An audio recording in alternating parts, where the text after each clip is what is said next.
근데 그 뭐 대단한 수술도 아닌데 그 수술하다가 좀 병원에서 뭐 잘못됐는지 그 쓸개에 이제 그 담석이 많이 예. 그 생겨가지고 그 담석을 떼어내는 수술이었었는데 뭐 간단한 건데 근데 그 돌멩이가 너무 오래돼가지고 굳어져서 네. 이제 그 이 쓸개를 잘랐대요. 잘랐는데 그 쓸개에 염증이 당도로 들어가서 예. 그 이 복막염이 돼가지고 아주 고생을 많이 했어요. 근데 뭐 그 통증이 심하고 열이 많이 나고 그래서 한 보름 병원에 그 입원을 했었는데 그때 그 강력한 그 진통제 그거를 많이 마셔서 그런지 그 기억력이 많이 없어졌어요. 기억력이. 그래서 그 누구하고 그렇게 대화를 하는데 자신이 없어졌어요. 뭐 이렇게 얘기하다가도 그 연결이 안 되는 게 예. 사람 이름 잊어버리지 지명이 잊어버리지 그 스토리 잊어버리지 그러니까 그 아주 그 곤란하더라고요. 예. 그 가급적이면 그 작년 이제 이후로는 그 뭐 불가피한데 아니면 그 이제 이제 그 어디 나가는 거를 상당히 줄였어요. 네. 그래서 그 지금 여기 뭐 이 말씀을 좀 해주십사하고 요약을 해주셨는데 기억나는 게 별로 없어요. 기억나는 게 별로 없고 그저 뭐 자꾸 그 이 면담을 이제 요청하시니까 나오긴 나왔는데 그 상당히 죄송합니다. 아, 예, 아닙니다. 뭐 편하게 그 기억 나는데 그냥 편하면 뭐 연결 안 되면 그전엔 괜찮으니까. 기억력이 꽤 좋다고 그랬는데 아주 나빠졌어요. 그리고 네. 수술을 3번 과정에서 그 이 마취제 있잖아요. 마취. 그렇죠. 마취가 그렇게 나쁘답니다. 기억력에. 안 그래도 뭐 이은혜 회장님도 작년에 수술하시고 공기태 회장님 저희도 인터뷰할 때 괜찮았거든요. 재작년에. 근데 뭐 이게 또 이상한 병이 마이크인데 그냥 마이크요? 신경 안 쓰시면 돼요. 네? 네. 마이크요? 뭐 돈이나 주면 모르지만 마이크를 마이크를? 나는 이제 퇴직한 지가 오래돼가지고 돈이 없거든요.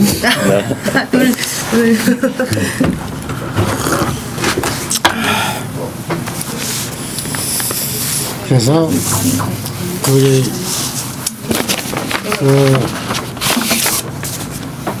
이 교수님은 무슨 뭐 전공이세요? 저는 역사 전공. 역사요. 네, 교수님 아니고 연구원. 네, 대충 말이죠. 예. 제가 생각나는 대로 그 어저께 저녁에 뭘 좀 이렇게 메모를 해봤어요. 예. 그 메모를 해봤는데 그래서 뭐 정경 회장님 뭐 하도 유명하신데 내가 정경 회장에 대해서 뭐 얘기할 게 없는 게 하도 유명한 분이 돼가지고 뭐 여러 사람들이 뭐 시달리 많이 했잖아요. 네. 예. 그래서 뭐 이렇게 그 특별히 없고 정지영 회장님 이렇게 그 얘기가 나오면 그 다른 기억은 없고 내가 야단 많이 맞은 거, 혼난 거 그런 거만 기억이 돼요. 아, 예. 네. 다른 분들도 그런 말씀 많이 하셨어요. 그런 것만 기억이 내가 종합기획실장을 옆방에서 그룹 종합기획실장을 한 12년 했거든요. 그러니까 뭐 그 무슨 문제만 있으면 부르셔갖고 뭘 못한다고 야단도 막 많이 맞고 또 큰 또 일을 또 오더를 주시고 이제 그렇게 해서 참 고생을 많이 했어요. 그 모시고 있는 동안. 네. 그리고 그 양반이 원래 새벽에 잠이 없잖아요. 네. 새벽 한 5시쯤만 되면 우리 집으로 전화를 줘요. 네. 전화를 주는데 잠결에 이제 받는 경우도 있고 어떤 데는 하도 운동을 시간이 없어서 저희 집이 단독주택이 돼가지고 지하실에다가 간단한 그 이 기구를 사다 놓고 운동하는 도중에도 저다가 그 오버하면 그 운동하다 받으려고 하면 숨이 막혀 헉헉하잖아요. 이제 뭐 그런 그 어려움도 겪고 그랬는데 자관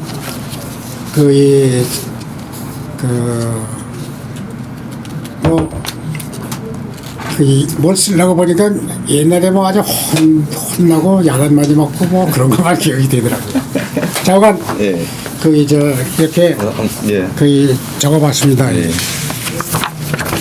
그러니까 대충 내가 중요하다고 생각하는 것만 예. 적어봤는데 이걸 가지고 제가 그냥 설명을 드리면 어떨까 싶어서 예. 그렇게 뭐 해주시면 네. 예. 말씀을 해주시면 네. 일단 먼저 들어가야 일단 회장님의 생년월일 하고 고향하고 뭐 가족관계 고가에 말씀 좀 해주시죠. 저는 이제 농촌 태생이죠. 예. 근데 제가 태어난 곳은 남양주시 예. 이패동이라는 데인데 예. 거기에는 이제 거기서 태어나가지고 초등학교를 거기서 다녔어요. 네. 근데 그 당시에는 거의 다들 어려웠지만 그래도 저희 집은 정미소도 있었고 과수원도 있었고 그래서 뭐 생활하는 데는 거의 불편이 없었습니다. 그래서 뭐 유년기는 잘 보냈고 거의 제가 초등학교 때도 공부도 좀 곧잘 해서 거의 1학년에서 6학년까지의 그 평균 점수가 98점이 돼요. 그래서 그 도지사상을 탔어요. 졸업할 때.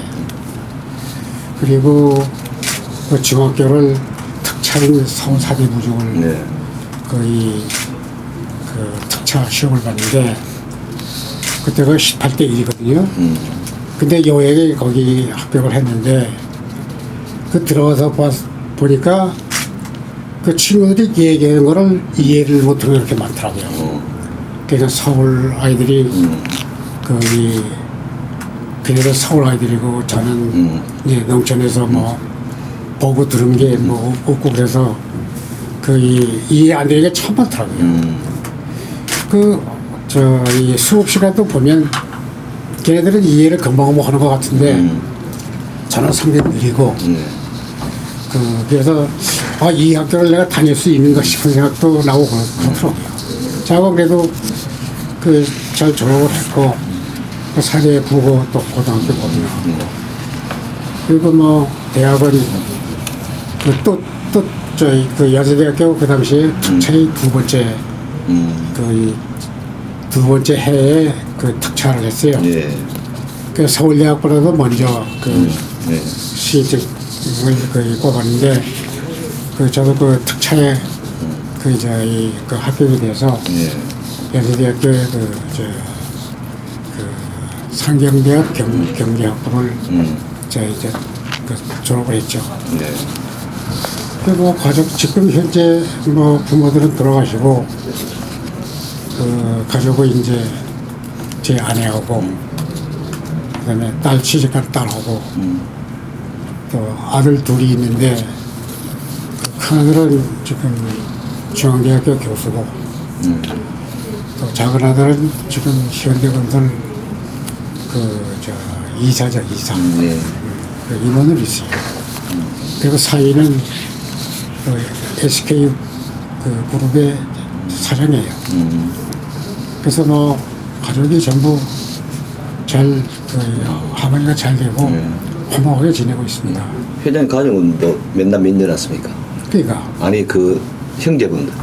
형제는 일녀 5남이죠. 일녀 5남.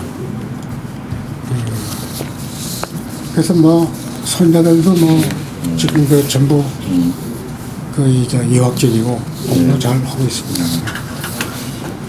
그럼 일단 그 풍환 산업에 근무하시다 이제 현대 중공으로 네. 옮겨 거기 평안산업이 제가 졸업을 하고 들어갔는데 그 당시에 저희들이 1956년 졸업이죠. 그 당시에는 우리나라에 산업이 없었어요. 예. 이 풍안산업에 그때 입사를 했는데 이 인문학교, 그러니까 사회과학 학교에서는 과에서는 세 사람이 들어갔어요. 그 서울 성대에서 한 사람, 그 연세대학교 제가 들어갔고 고려대학교 상과 졸업한 사람이 한 사람, 그 세 사람이 들어갔고 그 서울대학교 공과대학에서 한 4명 들어갔고요. 근데 제가 그 평화사업에 들어갔는데 그 당시에는 방작업이 거기가 방직업. 방작업. 방직도 아니고 방작. 그러니까 실 뽑는 거예요. 네. 그것만 했던 게 많죠. 그리고 평안 그때 그 재벌이라고 했는데 그 주정회사가 있었고 그 방적 회사가 이제 나중에 커가지고 방직도 하고 이렇게 됐습니다. 근데 제가 거기서 이제 그 입사를 해가지고 그 부장까지 지냈는데 그런데 풍화산업에 문제가 생겼어요. 그 주인이 이제 김영구 회장이라는 분이었는데 그 평안도 분이죠. 근데 상당히 머리도 좋으신 분이고 사업도 잘하시는 분인데 그 웬일인지 동서철도 주식회사를 가칭 그 회사를 만들어가지고 서울에서 강릉까지의 이 철도를 놓는다 이거지. 철도를. 예. 그래서 그 철도를 거의 놓는 그 역할을 자기가 담당해서 하겠다. 그래가지고 대정부하고도 이제 레포트도 하고 또 그 당시에 뭐 재무장관이나 상무장관, 건설부 장관 그런 분들이 같이 이 시찰도 그랬어요. 근데 그 양반 생각은 왜 그것을 그걸 하려고 했는지 그 당시에 제가 부장이니까 속 내용은 잘 모르겠지만 근데 그 양반이 톡톡하게 하는 게 여기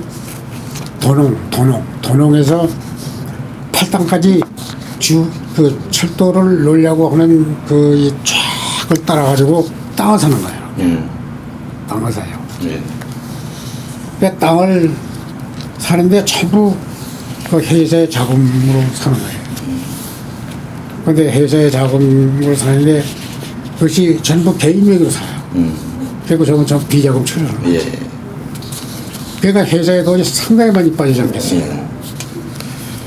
그래서 그 경영이 좀 어려운 상태로 자꾸 들어가더라고요. 그런데 그 철도를 이제 만일 논다고 그러면 그 주변에 땅 쫙 올라갈 거 아니에요. 예.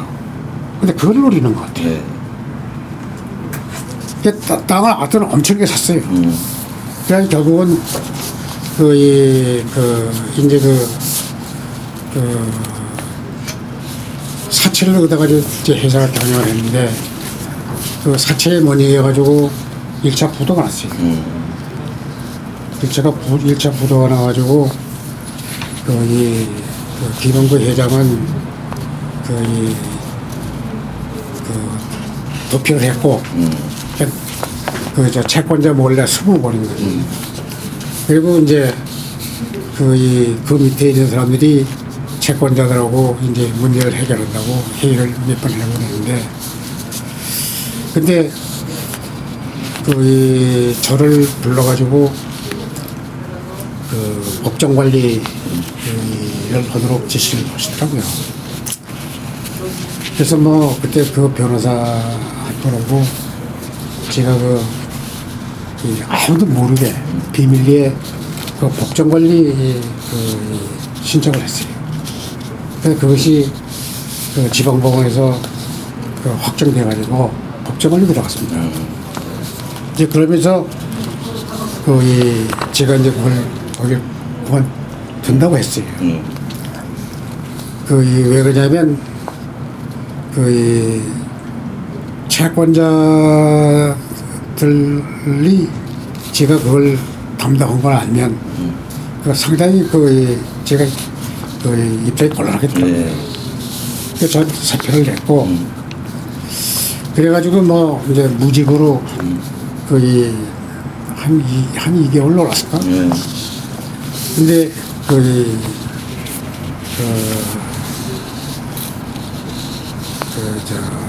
현대에 다니던 박영호 회장 예.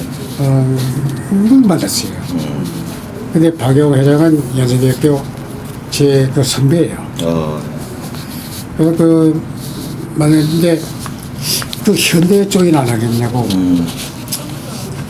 그래서 뭐 현대 괜찮겠냐 그랬더니 지금 앞 방향은 좋다고 본다. 그래서 생각이 있느냐 그래서 난 그때 영풍 사업의 회장 아들이 동창이에요. 근데 거기 자꾸 오라고 그랬긴 했는데 그래서 친구네 회사보다는 다른 데로 가는 게 좋겠다고 생각이 또 되더라고요. 그래서 뭐 가겠다 그랬죠. 그러면 연락하겠다고 자기가. 2, 3일 후에 연락이 왔어요. 아침에 출근 시간 전에 오라고. 갔더니 정재영 회장 밥을 데려가더라고요. 데려가서 이제 인사를 시켰는데 정재영 회장이 뭐 몇 가지 묻더니 내서부터 출근하라고 그러더라고요.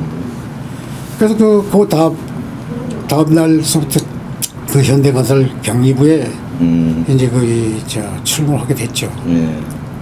근데 뭐 그 당시에 현대건설은 현대그룹이라는 게 이제 현대건설하고 현대시멘트 자동차를 이제 막 설립을 해서 이제 하는 도중이더라고요. 그러니까 회사는 셋인데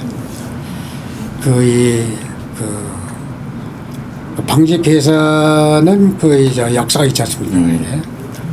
근데 이 건설업은 역사가 없어가지고 아주 허술하더라고요. 아주 허술해요. 그냥 뭐 격리하는 것도 뭐 대충이고 뭐가 이렇게 잘 잡혀져 있질 않아. 거기 모여 있는 사람들도 참 우수한 사람들인데 왜 그렇게 일을 하는지 모르겠더라고요. 갔을 때 직함은 어떻게 경로부 뭐로 부장으로 하십니까? 그 당시에는 정재영 회장님이 이러더라고요. 거기서 월급을 얼마 받느냐고 그러더라고요. 부장 월급을. 그때 8,000환인가 8만 환을 받았어요. 8만 원인가? 8만 원이지 8만 원. 8만 원을 받았어요. 그게 뭐 회사가 자금이 이제 어려운 상태 보니까 금료가 뭐 한 2, 3년 못 올라고 그랬죠. 그랬더니 우리 회사는 부장이 10만 원인데 우선 말이야 차장으로 우선 시작해볼까? 그러더라고요. 그래서 뭐 그러시라고. 그 차장으로 들어갔어요. 그 차장으로 들어갔는데 그 경리부에서 이제 일을 했는데 그때 한 6개월 좀 지났는데 조선사업부라는 걸 만들었어요. 근데 현대중공업 이제 준비하는 부서지. 거기에 이제 부서가 업무부하고 관리부가 이제 두 부가 있었는데 그 제가 관리부 책임자가 됐어요. 그리고 이제 업무부에 부장이 한 사람이 있었고, 그다음에 이제 런던 지점에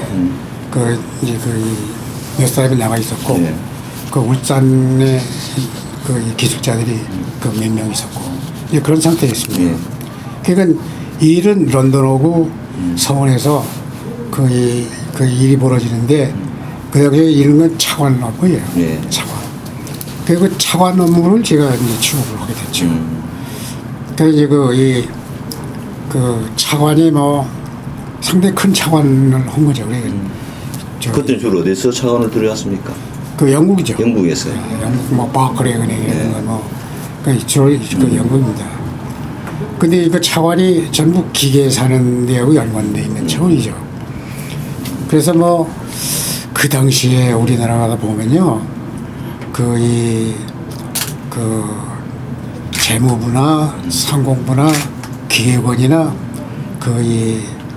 그러한 그 차관에 관한 거 또 뭐 그 은행이나 뭐 전부가 손에 익지는 않더라고요.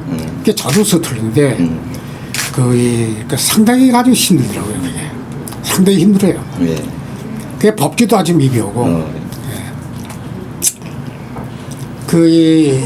아주 해먹었어요.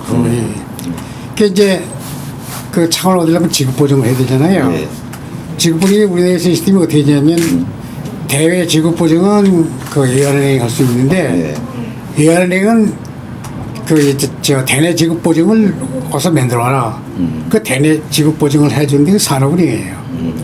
그 산업은행에서 그 대내 지급 보증을 해주고 그걸 그 외환은행에다 지금 보증을 하는 거지. 예. 그러면 외환은행에서 이제 그 외국에다가 이제 보증하는 거 아니에요. 예. 그때 산업은행은 그렇게 안 받는 거라 이게. 그걸 그 자기들의 위험을 지지 않으려고 그렇게 폭력하게 어려움이 있는 거라 이게. 그걸 전부 날 보고 해결하려고 하는 거지. 그러니까 말이죠, 뭐 아주 힘들었어요, 그게. 그래서 그 차관 업무를 한 1년 한 거지. 깨먹었어요. 그러면서 뭐 한 6개월 있다가 이제 차장이 부장이 되고 그 승진은 참 빨리빨리 됐어요. 그래서 승진은 뭐 이런 게 전부 정재영 회장님하고 이렇게 되니까 그 차관하면 내 위에는 조선사업부가 없으니까. 그게 내가 그 관리부의 총책임자야. 그렇게 됐으니까 정재영 회장하고 아침 뭐 5시 반이면 명예회장실에서 회의를 하잖아요. 이제 업무부 부장하고 나하고 정 회장님하고 셋이 회의를 하는데 그래서 뭐 그 일을 하면서 그때부터 야단도 많이 받고 근데 연말 되게 되면 아주 그때 이제 금리를 올려주는데 호봉제인데 그 호봉이 뭐 3호봉에서 4호봉 이렇게 올라가는 거거든요. 그 1년에. 예. 잘 올라가야. 못 올라가는 사람은 뭐 2호봉도 올라가고 안 올라가는 사람은 그런데 내 경우는 뭐 15호봉 막 뛰어. 뭐 20호봉도 올려주고 그러더라고요. 그래서 뭐 아주 급진적으로 내가 좋아졌어요. 월급도 많이 타고 승진도 빨리빨리 되고. 그러니까 뭐 그룹에 옆에 있던 그 부장이 이제 한 2년 뒤에는 내 곁으로 들어오고 내가 이사 뭐 이렇게 3호밖에 되니까 자관 그래서 야단도 많이 맞았지만 승진이 빨리빨리 됐어요. 그러니까 현대 쫓겨나게 된 게 그래서 쫓겨났어요. 그 당시 처음 갔을 때 현대의 어떤 그런 재무 상태라든가 이런 건 좀 어땠어요? 아주 뭐 열악했죠. 열악했습니다. 그러니까 예를 들어서 이 현대 중공업을 만들 때 돈을 3억을 주더라고요. 3억을 마련해주고 37억 불을 차관리로 오는 건데 그리고 산업은행에서 현대중공업을 건설하려면 엄청난 약 한 75억을 차입을 해야 되거든요. 예. 근데 그 당시에 산업은행이나 은행에서는 반을 자기 자금을 대도록 규정이 돼 있어요. 반을. 예. 그러니까 70억을 영주하려면 35억을 대야지. 자기 자금을. 근데 나한테 준 돈은 5억도 잘 안 되는 거야, 이게. 그러니까 이거를 가지고 회사를 이제 만드는 거죠. 현대중공업을 만들었어요. 내가 만들었어요. 만들고 이제 그러니까 이 일반 말로 야리꾸리를 한 거지. 그러니까 자본 증자 자꾸 시키는데 네. 그 자본금을 빼가지고 다시 다른 데 입금식 갖다가 그 입금 증명을 가지고 또 자본 주겠다. 예. 근데 이렇게 해가 지금은 안 됩니다. 그게. 지금은 안 되는데 그 당시엔 그렇게 해가지고 그 자본금을 이 30씩을 만드는 거지. 그러니까 그래서 융자 받고 그 차관돈 보고 그 현대중공업이 이제 된 거죠. 예. 그럼 그 버클연행에서 돈을 빌려올 때 그때는 뭐 우리가 뭐 아까 뭐 그 외환하는 산업은행 했지만은 뭐 그 쉽게 빌려주지 않았을 거 아니에요. 아니, 쉽게 안 빌려주죠. 그러니까 외환행에서 힘들게 하는 거예요. 그 외환행에서 그렇게 산업은행 지급보증 받은 외환은 문제가 없잖아요. 예. 그러니까 산업은행에다 조건을 무진장 까다롭게 만드는 거지. 예. 지급보증 문서를. 근데 산업에서 안 해주려고 그러잖아요. 책임 안 지려고. 그러니까 그놈을 해결을 다니니까 내가 중간에서 아주 애먹었어요. 그럼 우리 뭐 회장님께서 뭐 이제 5만 원 기도 한 장하고 500원짜리 지폐 들고 이제 영국 가서 이제 리바노스하고 이제 하고 됐다는 그런 말들이 많잖아요. 그러니까 회장님 오신 거예요. 예, 예. 근데 그 전에 어떤 사전 조율이 있어야 그 보인다 바로 빌려줄 수는 없는 거 아니겠습니까? 일단 조율을 좀 했을 거 아닙니까?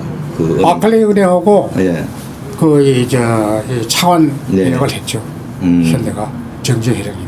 그때는 직접 이제 갔습니까?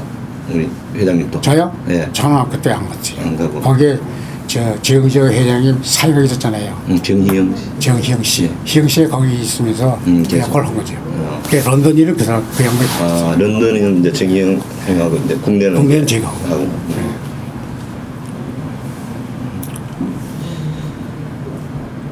그래도 굉장히 빠르게 이제 뭐 그룹 종합기획실장이 되셨는데 그때는 종합기획실이란 그 개념이 없었다 아닙니까? 없었지. 근데 없었고. 뭐 이거 어떤 일을 했습니까 그때는? 종합기획실이 없었고 현대건설의 기획실이 있었어요. 아, 현대건설기획실. 현대건설의 기획실이 있었는데 이제 제가 이제 그때 막 부사장 정도 됐을 거예요.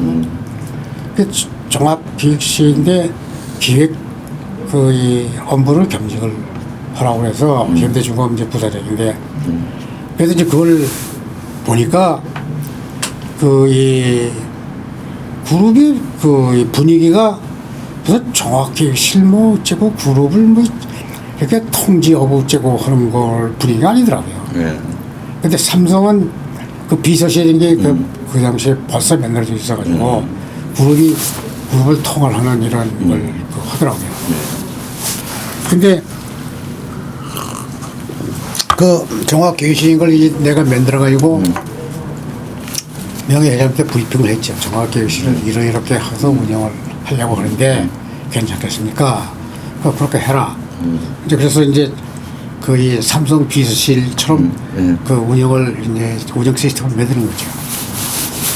근데 내가 종합기획실장하고 공모를 한번 냈더니 현대건설 뭐 부사장급에서 놀래더라고요. 그 어떻게 그걸 공모를 그렇게 그 현대건설 사장이나 관계자 사장한테 그렇게 막 낼 수가 있느냐. 아주 놀래더라고요. 그래서 두고 보라고. 그래서 이제 그 그룹을 장악을 했죠. 그래서 처음에는 상당히 그것도 힘들더라고요. 여기 이제 종합기획실에 이 역할에 관한 거 이제 대충 그래서 4번에 만들어졌는데 그 말씀을 해주시죠.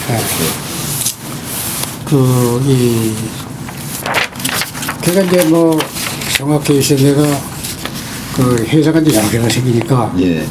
그 당시에 종합기획실 만들 때만 하더라도 회사가 아마 한 20여 개 거의 그쪽밖에 있을 거예요. 근데 그걸 정지혁 회장님이 전부 컨트롤할 수가 없잖아요. 예. 그래서 이 종합기획실을 만들어가지고 종합기획실에다가 지시를 하면 종합기획실장이 각사에다가 공모를 내서 어떤 거는 의명이라고 해가지고 지시를 내리고 또 내가 하는 건 종합기획실장 내기로 내고 이제 그렇게 해서 그 그룹의 소통을 하고 그리고 그룹을 한데 모으는 그 역할을 하고 예. 그렇게 이제 그 역할을 한 거죠. 근데 뭐 종합기획실의 주된 업무는 그 이제 처음에는 그 그룹사가 말이죠. 그 전부 어려워가지고 이렇게 내가 종합기획이 되니까 제일 골치 아픈데 한 오후 4시쯤 되면 교환 막아달라고 쫙 앉아있는 게 그게 문제더라고요. 교환을 못 막아서. 그래서 그놈의 교환 그거를 어떻게 막아주냐 하면 이제 돈 있는 회사에다가 전화를 해가지고 어느 회사에 얼마 빌려 주라 뭐 어쩌라 이렇게 하니까 그 회사에서 좋아할 리가 없잖아요. 예. 어? 그것도 뭐 한두 번이지. 그럼 어떻게 이렇게 일일합니까? 그래서 이걸 생각을 하다가 여기 이제 맨 나중에 이 종합계시 역할 중에 7번에 각사의 독립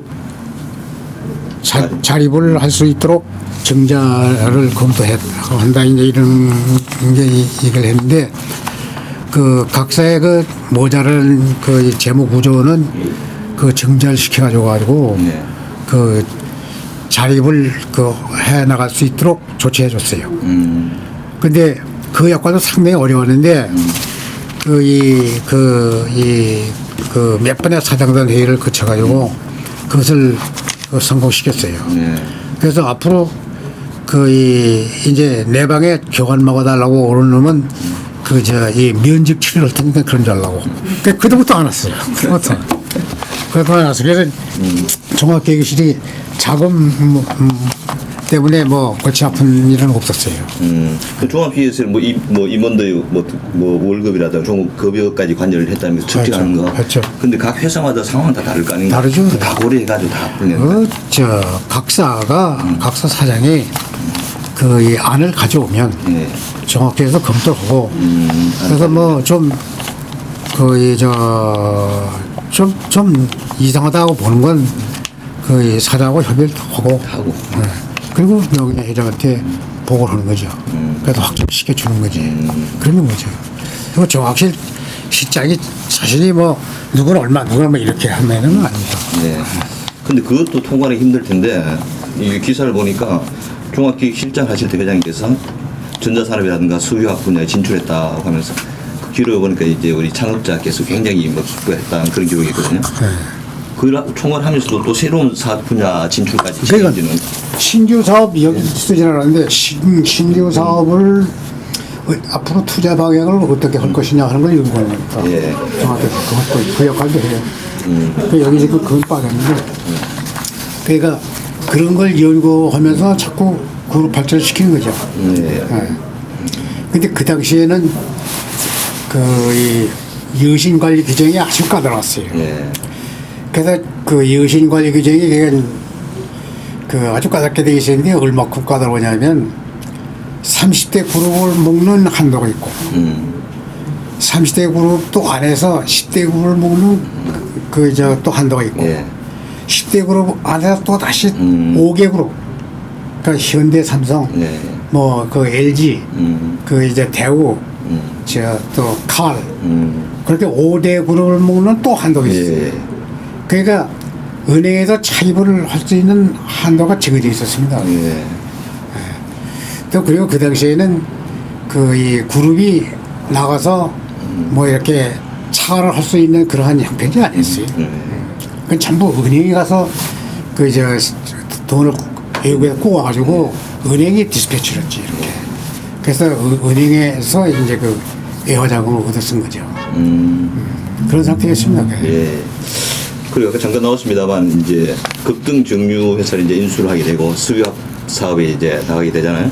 그 급등 정유 회사를 인수하게 된 배경이라든가 또 현대가 석유화학 사업에 이제 나가게 된. 급등 정유는 여기 대충 좀 적었는데 급등 정유는 원래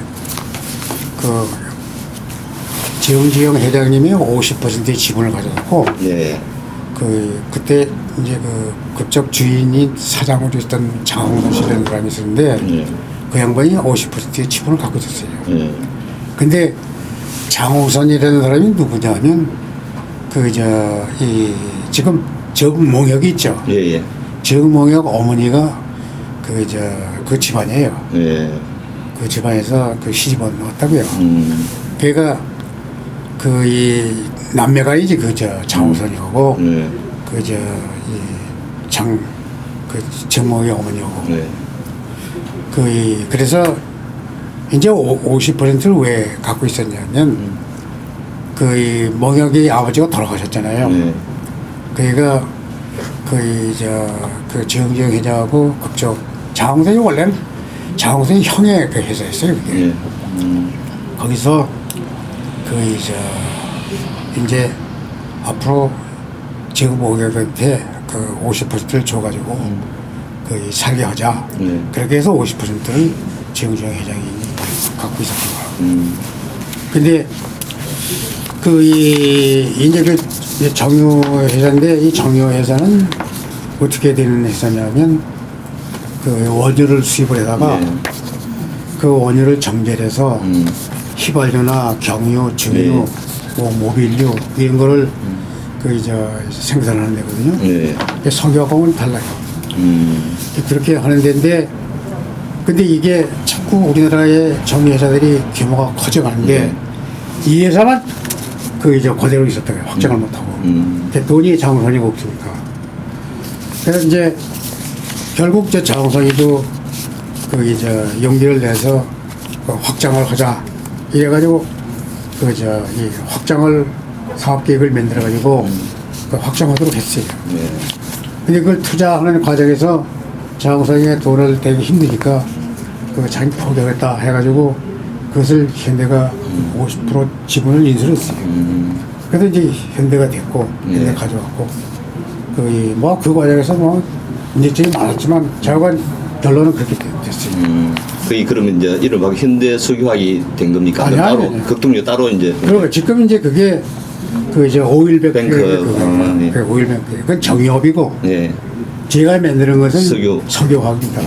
석유화학은 뭐냐면, 정유회사에서 생산되는 납사를 사다가 예. 그걸 원료로 해서 그걸 분해시키는 공장이 H된 공장이 되는 거예요. 네. 그또 H된 공장에서 나오는 그것을 원료로 해가지고 이제 무슨 모노머 공장이라든가 플라스틱이라든가 예. 비닐 만드는 원료를 만든다든가 하는 이제 그런 걸 만드는 겁니다. 근데 이거를 석유화학을 만들게 된 거는 현대가 수출 위주의 산업만 했지 예. 내수산이 없잖아요. 예. 그러니까 환율 변동이 심하게 있다든가 또 외화의 수급이 불안정한 상태가 오면 상당히 불안해요. 예. 현대가 덩치만 크지 내수 기반이 없어가지고 불안합니다. 그래서 이제 내수 산업을 좀 해야 되겠다. 이렇게 정학계획실에서 이제 사업 계획을 만들어가지고 레포트를 한 거죠. 예. 그래서 석유화학을 그래서 시작하게 예. 됐습니다. 그리고 1981년도에 이제 창업자께서 반도체 사업을 시작하려고 현대중공업에 그 준비를 시켰다는 일화가 있습니다. 그때 이제 지금 구수자께서 오른팔 역할을 해가지고 총괄 지휘해가지고 반도체 사업이 시작되었다고 하는데 6번에 반도체 예, 사업 현대 반도체 사업의 어떤 배경이라든가 징계 과정에 대해서 좀 말씀해 주시죠. 반도체는요 원래 지시를 받기는 전자산업을 검토를 해봐라 네. 이렇게 된 거지. 전자산업을 검토를 했는데 그 당시에 전자산업의 주력은 뭐냐면 텔레비하고 냉장고예요. 그 당시에는. 그 당시에는. 그게 주력인데, 그래서 검토를 이제 냉장고하고 텔레비를 생산하는 거를 이제 검토를 한 거죠. 그걸 파고 들어가 보니까 삼성전자도 무진장 애를 먹고 있더라고요. 그 당시. 근데 왜 그러냐면 LG는 이제 선발업체가 돼가지고 되는데 나중에 삼성전자는 아주 후발업체거든요. 예. LG보다 상당히 후발업체입니다. 근데 그 수출은 하나도 없을 상태고 예. 그게 이제 내수 국내에다 판매하는 건데 근데 LG가 그때 국민 소득이 낮을 때 아니에요. 예. 그러니까 시골에서는 텔레비전 뭐 냉장고 그런 꿈도 못 꿀 때고 구경도 못 했을 때고 예. 이제 도시에서만 가능한 거지. 근데 도시에 길목이 좋은 데는 전부 LG가 그 찾아오고 있는 거지. 예. 근데 삼성이 후발 업체가 뭐 국내에다 뭘 판매하려고 보니까 그 LG가 좋은 몫은 다 차지해가지고 그 판매가 안 되는 거예요. 그래서 상당히 이 삼성이 고전을 하고 있더라고요. 그래서 삼성의 사례도 만나는데 근데 삼성이 또 무슨 큰 문제가 있냐면 그래도 뭐 이제 외상 매출을 많이 주잖아요. 얘가 LG보다도 외상 매출을 많이 줘야 되지 않겠어요. 예. 그 외상 매출을 주는데 회수가 안 되는 게 3% 어떤 때 6%까지 올라가요. 그건 뭐 그 손실이 엄청 큰 거죠. 그래서 이제 이런 걸 전부 분석을 해보니까 현대가 그 가전 사업에 들어갈 틈이 없더라고요. 그래서 이제 그건 포기해버렸죠. 포기해버리고 이제 다른 걸 찾아봤는데 이제 그때가 반도체 사용이 우리 안에 아주 유치할 때죠.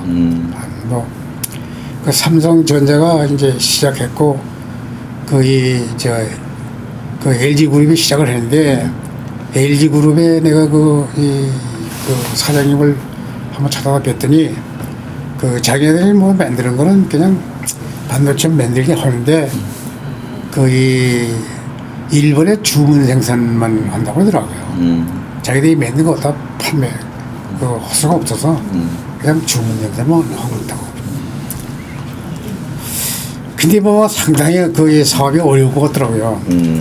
근데 이제 이 해외에 나가서 상황을 보니까 앞으로 기술 집약적인 산업이 이제 발전시키려고 그러면 반도체 산업을 안 하고는 안 되겠더라고요. 이제 그게 이제 어려움을 겪고라도 반도체 산업을 해야 되겠다 하는 확신을 가진 거죠. 그래서 이제 현대가 이제 결정한 게 반도체를 하자. 그 다음에 산업전자. 예를 들어서 그 당시에 이제 아주 유치하지만 이 모니터 무슨 그런 걸 만들 때예요. 그 산업전자 그러니까 이제 컴퓨터에 엉성한 컴퓨터에다가 모니터지. 이제 그런 거를 시작해보자. 그래서 그런 걸 이제 공장을 만드는 거예요. 근데 공장을 만드는데도 상당히 어려움이 있었는데 이 명예 회장님은 현대전자를 지금 그 무슨 연구소죠? 전두환 씨가 만드는 연구소? 그 무슨 연구소? 이래재단. 이래재단. 예. 이래재단 그 터가 그게 현대 거예요. 이래재단 터가. 그게 한 3만 평 되거든요. 근데 거기다가 그걸 해라 이러더라고요. 근데 거기다 그걸 하라 그랬는데 그래서 이제 삼성전자가 그때 수원에 있었는데 그 수원을 내가 가서 한번 보니까 터가 3만 평이 아니라 엄청 크더라고요. 그때 브리핑 하는 사람이 이 15만 평이라고 하더라고요. 근데 그게 지어가지고 이제 반도체 공장을 지금 삼성 반도체 공장 하는 데 있지 않습니까? 그리 땅을 사서 이제 하고 있다고 하더라고요. 그래서 뭐 3만 평 갖고는 안 되겠더라고요. 그래서 레포트를 했죠.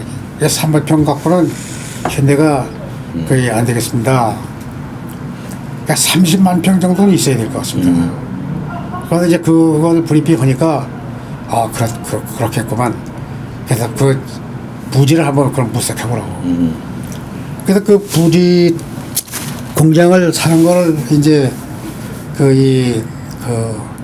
좀 몇 사람을 내보냈죠. 내보냈는데 이천에 이 5 사람이 그 골프장을 하려고 그 만드는 그 부지가 있어요. 예. 근데 그게 뭐 한 40만 평 정도 되는데 그때 그 주인들이 전부 은행장들이더라고요. 옛날. 조은행장, 뭐 제일행장 그런 사람들이 다사에 모여가지고 거기서 살았더라고요. 근데 그 회사 이름도 그 국보산업이라고 돼 있더라고요. 근데 국보산업으로 돼 있는데 그 토지를 팔려고 그러니까 그 뚱딴지 같은 그걸 팔려고 그러니까 그 돈을 많이 달라고 그러지 않겠어요. 네. 자기들도 이제 이 골프장 만드는 건 힘들 것 같다는 생각이 들었고 그래서 그 국보 산업이 게 이제 있는데 거기다가 뭐 계획을 뭐 이렇게 그 세워놓고 그 건물도 좀 짓고 뭐 그런 것도 있더라고요. 그래서 그게 그 당시에 평당 15,000원을 달라고 그러더라고요. 15,000원. 그래서 왜 15,000원이 그렇게 비싸게 달라고 그랬냐 그랬더니 그 설명이 그걸 팔면 이 양도세 그 세금이 엄청나게 많이 나와서 세금을 30%를 내야 된다고 그러더라고요. 그래서 그렇게 안 받고는 그게 안 되겠다고 그런 얘기예요. 그래서 그러냐고 그러면 세금을 안 낼 방법을 내가 해줄 테니 싸게 팔아. 그게 무슨 방법이냐? 그래서 있다고 방법이 있는데 그러면 만 원에 안 되겠냐? 그랬더니 세금을 하면 그래도 더 받아야지 10,000원은 안 되겠다. 그건 한 500원 어떠냐? 그게 15,000원 좋다 이렇게 됐어요. 그 세금은 당신이 책임져라. 내가 책임지겠다고. 그래서 그걸 어떻게 했냐면 주식을 인수했어요. 땅을 인수한 게 아니고 주식을 인수했어요. 그럼 회사를 인수해버린 거죠. 예. 회사를 인수하니까 그 양도소득세가 아니야. 그러니까. 그렇죠? 주식을 인수했으니까 땅에 양도소득세는 없는 거지. 그리고 대신 그 사람이 지은 건물은 자기들 가져야 되겠다 그래서 건물은 우리가 그걸 인수해가지고 건물 팔았지 오히려. 그래서 아주 싸게 샀어요. 그 부지를. 그래서 뭐 그런 거는 내 공이 크죠. 내가 왜 그러냐면 세무에 아주 그 해박한 지식을 갖고 있었으니까 그런 거는 잘 했어요. 그래서 반도체 그 땅을 해가 거기다 이제 반도체 공장을 세우는데 그래서 이제 제가 직접 본산지 미국의 산호세 이런 데 갔어요. 가가지고 거기에서 한국 사람들이 기술자들이 꽤 있더라고요. 그 사람들이 아주 기분 안 당하는 사람들을 다 면접을 했어요. 한국에 오겠냐? 그래가지고 대우를 아주 잘해주겠다 이래가지고 그 사람들을 스카웃을 했죠. 그 스카웃을 한 30명 했어요. 30명 해도 그 산호세에다가 조그만 공장을 지었어요. 그리고 2천에다가 큰 공장을 짓고 그래서 이 산호세의 그 기술진들이 이제 이 반도체 설계 공정을 이제 개발해서 거기다 시험 생산을 해보고 성공이 되면 그걸 가지고 이천에 와서 매스 프로덕션 하는 걸로 이런 계획하에서 이제 과감한 투자를 한 거죠. 그래서 뭐 한 2년은 소리를 봤어요. 2년 소리. 왜 그러냐면 반도체가 그게 힘들더라고요. 근데 이 기술자들이라는 사람들이 또 좀 맹랑하긴 해. 근데 그 2년 동안에 뭐가 안 되냐면 설계도 제대로 되고 공정도 제대로 됐다고 그러는데 생각을 해보면 껍데기가 나온단 말이에요. 반도체가. 근데 이게 반도체가 불순물이 조금만 들어가도 안 되거든요. 그러니까 이 먼지도 그걸 뭐라 하나? 먼지 하도 없는 걸 뭐라 하죠? 그런 이 공간에서만 가능해요. 근데 그게 공기를 아주 탁탁히 만드는 분위기에서 이제 작업을 해야 하거든요. 그래서 뭐 전부 쓰잖아요, 이렇게. 네. 예래도 전부 쓰고 하잖아요. 이렇게 생산하는 게 전부 거의 다 여자니까. 그러니까. 근데 이 생산하는 공정이 여기서 일 공정에서 이제 반도체 무슨 작업을 하나 하면 이 작업한 것이 이 공정으로 오고 이 공정에 작업하면 3공정으로 오고 3공정 4공정으로 오고 이렇게 되거든요. 네. 근데 어서 뭐가 망가지는지 모르는구나. 체크하는 놈도 없고 방법도 모르고.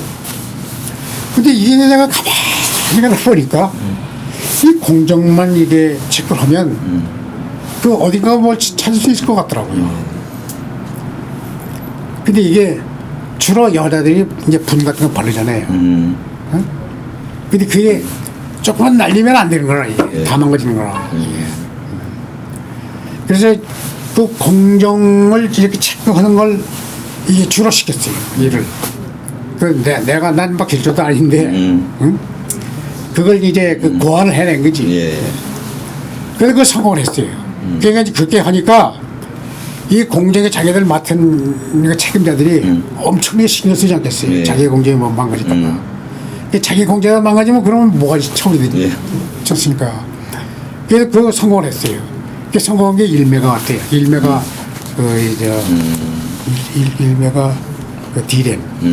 1메가 D램을 성공시켜가지고 아주 돈을 많이 벌었어요. 예. 2년 후지. 그 후에 이제 4메가 D램, 이게 4배씩 나가거든요. 4메가 D램, 16메가 예. D램. 이게 개발해가지고 성공을 했어요. 그래서 한 20년, 이제 난 뭐 퇴직하고 다 이제 그런데 한 20년 뒤에 보니까 이제 돈을 좀 벌고 그러니까 그 매니저들이 전부 아주 게을러 빠지고 연구도 안 하고 투자도 안 하고 손실만 자꾸 누적되고 그래가지고 결국 이제 넘어가지 않았어요. 그리고 SK로 넘어갔는데 SK가 투자를 좀 했지만 SK를 가져가서 연간 4조 원 이상의 돈을 벌고 있어요. 지금 SK에서는 반도체가요, 주력 기업이 됐어요. 지금 맞는 것 같아요. 참 아깝죠. 참 아까워요. 이 석유화학도 마찬가지예요. 석유화학은 김대중 대통령이 있을 때 소위 빅딜이라는 걸 하라고 시켰잖아요. 근데 삼성하고 현대하고 이제 석유화학을 팔아라 이렇게 됐지. 외국에 팔아라. 그래서 부족한 애화를 충족시키자. 그렇게 했는데 삼성은 못 팔겠다. 그래서 그러면 못 팔면 은행에 대출돼 있는 걸 갚아라. 갚겠다. 그래서 삼성은 일부 갚았어요. 그래서 삼성은 이제 그게 거의 넘어갔는데 현대는 그룹에서 이제 그 대주주가 현대중공업인데